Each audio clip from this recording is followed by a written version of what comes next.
Assalamualaikum warahmatullahi wabarakatuh. Perkenalkan saya Nur Iftita Suryani dengan NIM 24091500020 dari Prodi Akuntansi S1.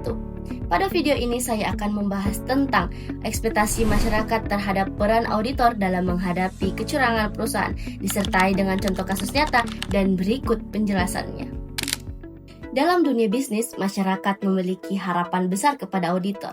Mereka berharap auditor bisa mendeteksi, mengungkapkan, dan mencegah kecurangan, terutama dalam laporan keuangan perusahaan.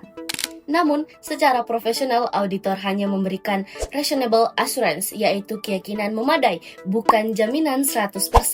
Disinilah muncul yang disebut expectation gap, kesenjangan antara apa yang masyarakat pikir auditor lakukan dan apa yang sebenarnya menjadi tanggung jawab auditor. Salah satu contoh kasus yang berkaitan langsung dengan audit adalah kasus Telkom yang ditemukan melalui audit internal. Pada tahun-tahun sebelumnya, Telkom menemukan adanya proyek fiktif senilai 431 miliar rupiah melalui audit internal yang dilakukan sejak 2019. Temuan auditor internal ini akhirnya dilaporkan kepada Kejaksaan Tinggi dan menjadi dasar penyelidikan hukum. PT Telkom Indonesia Persero Tbk tercoreng setelah 4 anak perusahaannya, yaitu PT Infomedia, PT Telkom Infra, PT Pins, dan PT Graha Sarana Duta, diduga terlibat dalam skema korupsi berjemaah melalui proyek fiktif. Kerugian negara ditaksir mencapai 431 miliar rupiah. Pada Rabu 7 Mei 2025, Kejaksaan Tinggi DKI Jakarta menetapkan 9 tersangka terkait dugaan tindak pidana korupsi pembiayaan fiktif periode 2016 sampai 2018. Kepala Seksi Penerangan Hukum Kejati DKI Jakarta, Syahron Hasibuan, menjelaskan bahwa PT Telkom bersepakat dengan 9 perusahaan swasta untuk mengalirkan anggaran perusahaan ke proyek pengadaan barang jasa yang tidak real. Kemitraan fiktif antara PT Telkom dan perusahaan swasta dikelola melalui 4 anak perusahaannya. Proyek tidak memiliki dasar verifikasi nyata, hanya mengandalkan dokumen administratif. Dugaan kolusi antara oknum internal Telkom dan vendor eksternal.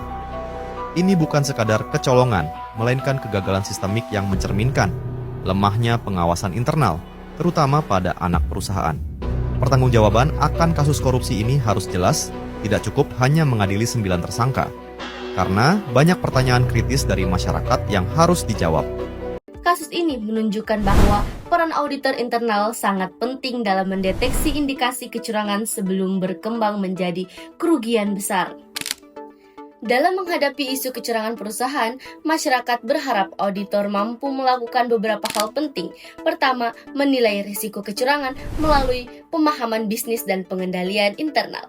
Kedua, menguji bukti-bukti audit untuk melihat apakah ada transaksi yang tidak wajar. Yang ketiga, memberikan peringatan kepada manajemen ketika ditemukan kelemahan sistem atau indikasi fraud. Keempat, melaporkan temuan secara objektif apapun resikonya. Masyarakat ingin auditor menjadi penjaga transparansi, namun auditor tetap bekerja berdasarkan standar profesi, bukti, dan prosedur, bukan asumsi semata.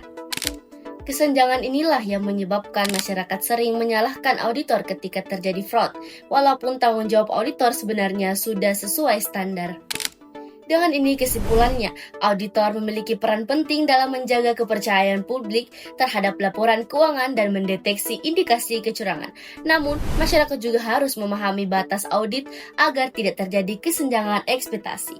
Demikian penjelasan UAS pengauditan dari saya, Nur Iftita Suryani, dengan NIM 24091500020, mengucapkan terima kasih. Wassalamualaikum warahmatullahi wabarakatuh.